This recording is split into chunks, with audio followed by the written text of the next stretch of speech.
Thank you very much for having me back at the AHC on my own this year, but big thanks to both the AHC and David for helping out with the production of this presentation and giving his thoughts and insight as well.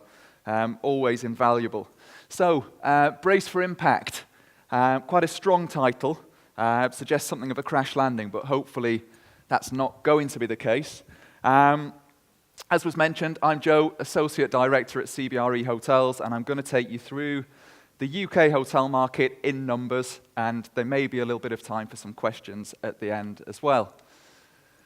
So the agenda for my session, well, we've enlisted a wonderful illustrator to come up with this. You can see the picture on our stand as well, and this is really the agenda for today. So starting top left and working counterclockwise, we're going to have a chat about capital values. We're going to touch on deals, performance, and where performance and markets are in the cycle, profitability, of course, market volatility, which is a new one, and hopefully we can get our heads around that together, supply and pipeline, and then we're going to finish with some thoughts for the future. But if there's anything in the session that you want to speak about in a bit more detail, do come and see us on the stand. There are some great CBRE folk that will take you through any elements of the presentation in a bit more detail. So capital values, let's start with what's critical. Here we've got prime UK capital values. When we're talking about prime UK, it's typically the markets of Manchester, Birmingham, Edinburgh. And we're looking at capital values, which is the pink line, on a year-on-year percentage change basis. Now, many of you in the room will know that capital values are driven in hotels by two things, and that's yield and cash flow. So when we talk about cash flow, it's hotel profitability, and when we talk about yield, it's investor demand to get into the space. How much are investors willing to pay to get into the hotel sector and acquire stock?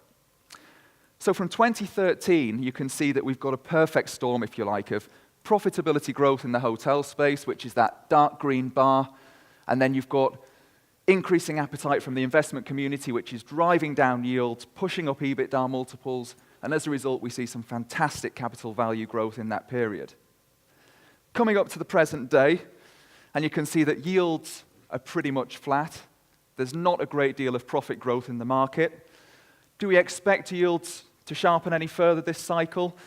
I think interest rates have been alluded to already, but with the rise in interest rates, increasing the cost of equity and debt, it's unlikely in the short to medium term that we're going to see much yield sharpening, and therefore an increase in values through that way. Are we going to see much further profit growth? Remains to be seen, but I think certainly capital value growth is going to be much harder to come by in the short to medium term. Let's take a look at the transaction market, and here we've got UK portfolio transactions, and we're using that as a bit of a proxy for the whole market, if you like. I think a lot of big trades of late, and they've been dominating the press, so let's use that as an indication as to where the UK hotel market is at present in terms of transactions. So on this particular chart, on the x-axis, we have time, as you can see. We're running through the years from December 2005 through to the end of 18. Obviously, we're not there yet. And on the y-axis, we've got multiple of profit that investors are willing to pay for the portfolios to acquire them. It's worth mentioning as well that the size of the bubble reflects the size of the deal, and the color shows the origin of the buyer. So you can see the key on the right-hand side there. So from June 2006, roughly, to 2008, we saw most of the deals dominated by UK and European investors, and just a few examples of deals that took place in that period. In October 2006, we had the Menzies hotel portfolio which traded, and in June 2007, we had the Jury's Inn portfolio that traded. We then had quite a prolonged period of no activity. I think no surprise. Financial downturn. We saw some portfolios run into distress and therefore were taken over by the banks, and a real lack of investment activity in the market.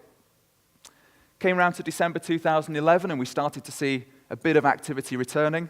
So that started with the Ramada Jarvis portfolio in December 2011, which was followed by Principal Hayley in February 2013, and the Hallmark portfolio in July 2014. But you can see the majority of the investors around that time were really the opportunistic funds, the private equity, American investors that were buying hotels at low portfolios, looking to fix them, restructure, reposition, rebrand, bolt on single assets, and really realize some synergy and some value growth. The US private equity funds then started selling out. They typically hold for 3 to 5 years. And they were, first of all, selling to Asian capital, which we thought was going to be the next big driver of the investment market. But unfortunately, we saw outbound capital restrictions in China in particular, which was a big driver of that Asian capital interest in the market. And that activity really fell away. We've still seen a few deals from Asian capital, but not in the volume that we anticipated.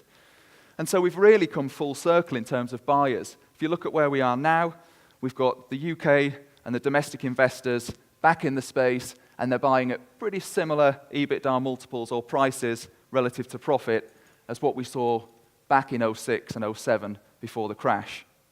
Now, I'm sure it's got a few of you worried, but fear not. Let me give you a little bit of reassurance here. So versus other property types, asset classes, bond yields, if you like, hotels look pretty well priced at the moment.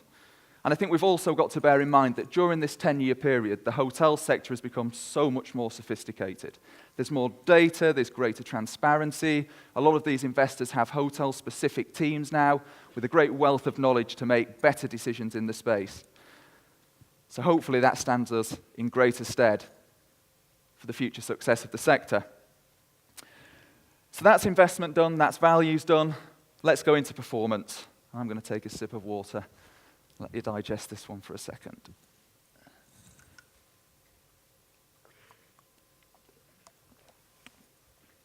So here we're looking at RevPAR. And I think you can see from this that the UK is far from a homogeneous hotel market. We see different markets in different phases of growth and decline. So we're plotting here markets in terms of RevPAR decline accelerating, RevPAR decline slowing, RevPAR growth accelerating, and RevPAR growth slowing. And we have actually built a model that sits behind this, by the way, so it's not just a kind of finger in the air job, if you like. So at a high level, you can see that most UK markets are in the late growth phase or starting to see some slight softening. So those where performance is down, this year at least, is coming from new supply entering the market. But it's worth mentioning that markets such as Bristol and Manchester, where we think RevPAR decline is starting to creep into the market, that's really coming from a very high base. So I don't think it's the end of the world by any means. You've got Milton Keynes, Luton, Hull, Bradford leading the declines. I think Hull's a bit of an exception. Wonderful year as the UK City of Culture last year. Terrific summer for East Yorkshire. Aberdeen has hit rock bottom, as you can see, but we are starting to see some shoots of growth in the market, notwithstanding the future supply risk, which we'll come on to. And then those markets which are seeing some growth, so you've got Newcastle on there, seeing some growth after a long and enduring battle with new supply coming into the market. And markets where there appears to be headroom, notwithstanding, again, new supply, which we're going to come on to. You've got the university cities of Cambridge and Oxford, and of course Birmingham's on there as well, which is another big player. We've got slowing growth in markets including Belfast and Leeds, and again, that's very much from new supply coming into the marketplace. And then you've got York and Edinburgh, which also appear to be entering the autumn of the RevPAR cycle. So that's RevPAR. Let's take a look at profitability. So here we're looking at the conversion of total revenue, which is not just revenue from rooms, but it includes F&B, M&E, leisure, the full pot, if you like, and we're looking at the conversion of that through to the bottom line, gross operating profit. And here we're analysing that over a 10-year series, so right through the cycle. And on there you've got the current level of profit conversion for each of these markets, which is that pink diamond. Then you've got the high water mark and the low water mark. Now, as we saw on the previous slide, RevPAR in a lot of markets is at or near the peak. But RevPAR as an indicator, I think, can sometimes flatter to deceive. So the fact that we've got high occupancy and rate in many markets means that markets should be performing very efficiently. We've got critical mass of people staying in our hotels. We're seeing good rate growth, which should be falling through nicely to the bottom line. But that's not quite the case, as you can see from this chart. So let's look at London, first of all, which is on the right-hand side of the plot area there. It's got pretty high profit conversion relative to most of the markets in the UK, given that it's such a high-tempo city in terms of hotel demand and the way that hotels perform, certainly on the top line at least. But its profit conversion at the moment is at the lowest point in the last 10 years. So since June 2016, time of the EU referendum, payroll in London has increased by 7%. 7%.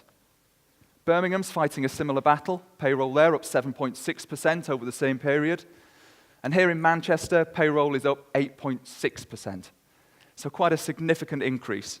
And I think when you consider that payroll accounts for 45% of operational costs, roughly, in full-service hotels, add on to that food cost inflation since the devaluation of sterling and some other factors as well, and you can start to see why we're facing quite difficult challenges from a profitability perspective in the hotel space. Excuse me, too early. So moving to the left, relatively low occupancy and rate in Newcastle are causing a bit of inefficiency in that market, and that's why we see profit conversion quite low at the moment. And just look at that high watermark set at the height of the Aberdeen gold rush. Profitability conversion almost in line with the top of the market for London. Country house hotels on the far left of the graph. So obviously they've got an enduring appeal with the leisure sector, but generally they've got few rooms, they're quite F&B heavy, capital intensive, old properties if you like, and as a result we see pretty low conversion in the country house hotel space. What we haven't got plotted on here, but I think needs to be taken into consideration, is the increased appeal over the last 10 years of things like service departments, limited service hotels, and even hostels. And actually in that kind of space, we still see conversion of around 50%. So you compare it with what we're seeing here for full service hotels in some of these cities, and you can see why there's been an increased appeal.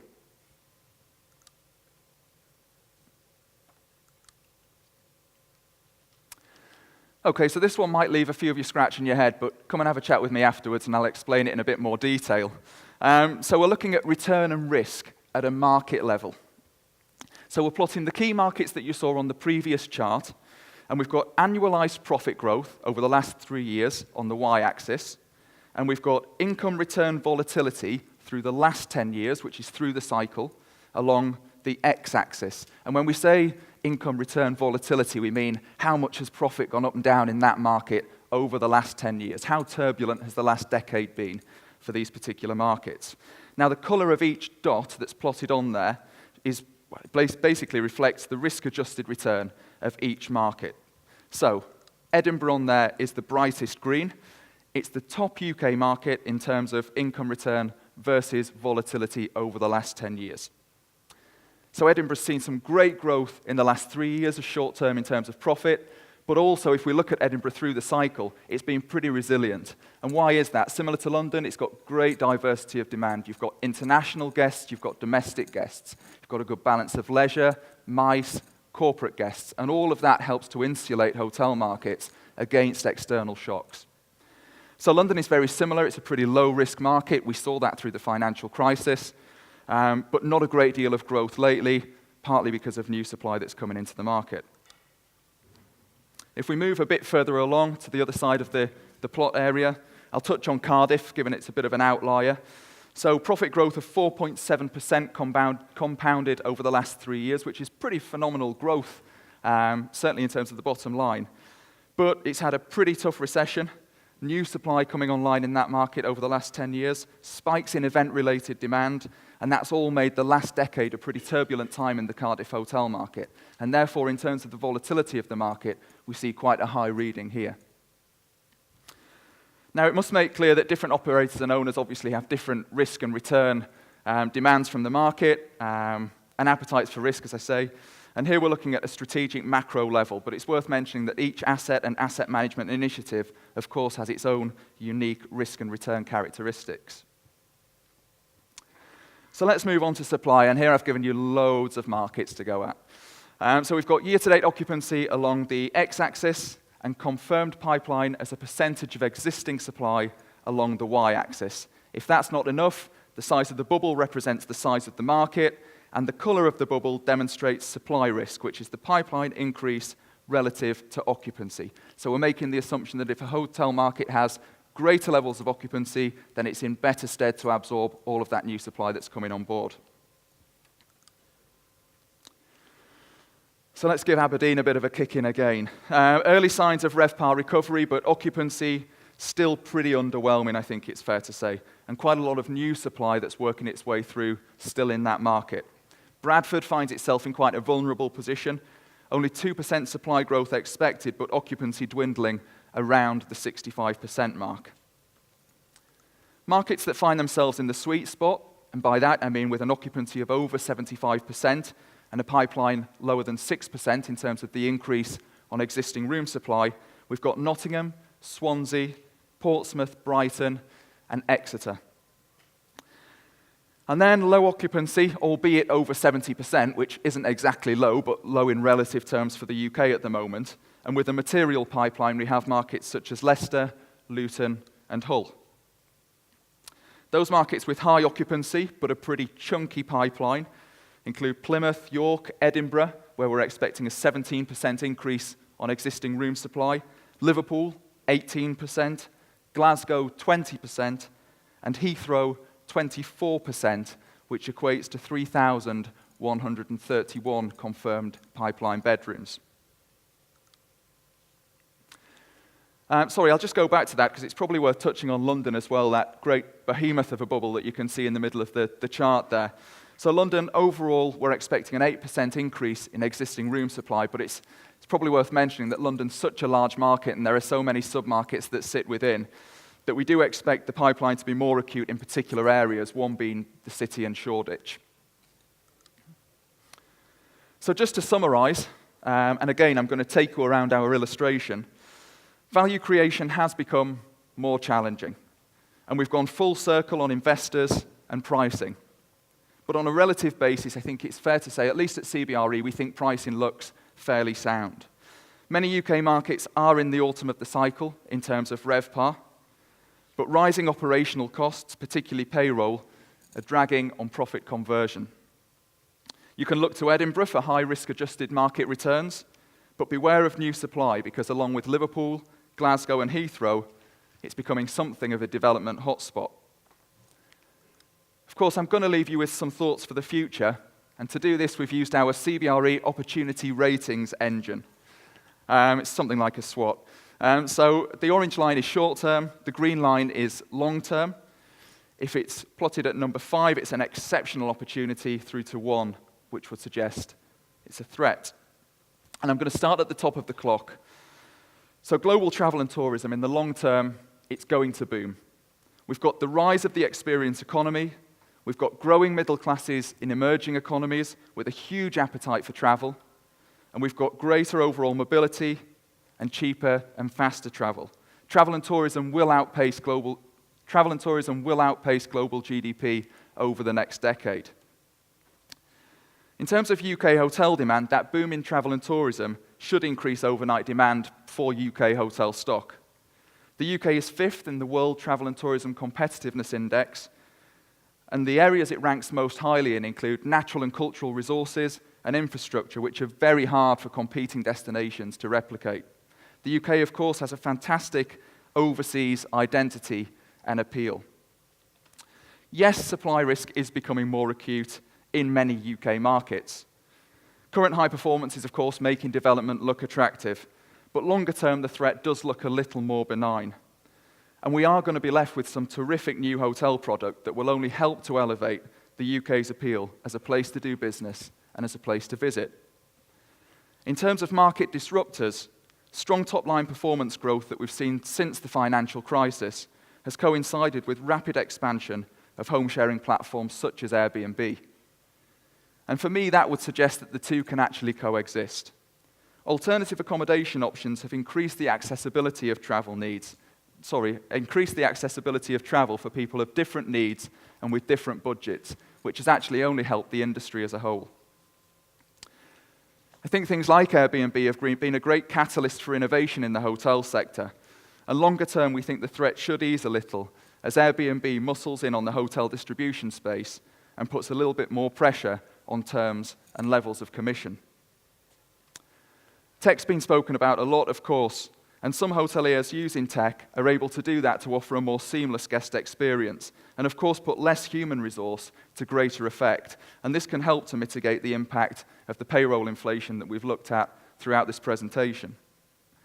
Consumer expectations will only continue to develop in regards to tech, and a great opportunity exists for those that can get ahead of the curve.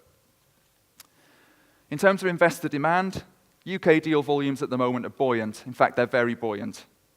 Yes, hotels as an asset class will always be alternative due to the operational element, but that's what makes it interesting, right? The weight of capital targeting hotels at the moment is not dissimilar to what we see targeting commercial property types. Yes, we've covered that the private equity funds are starting to sell up, but that's no surprise given their typical holding period.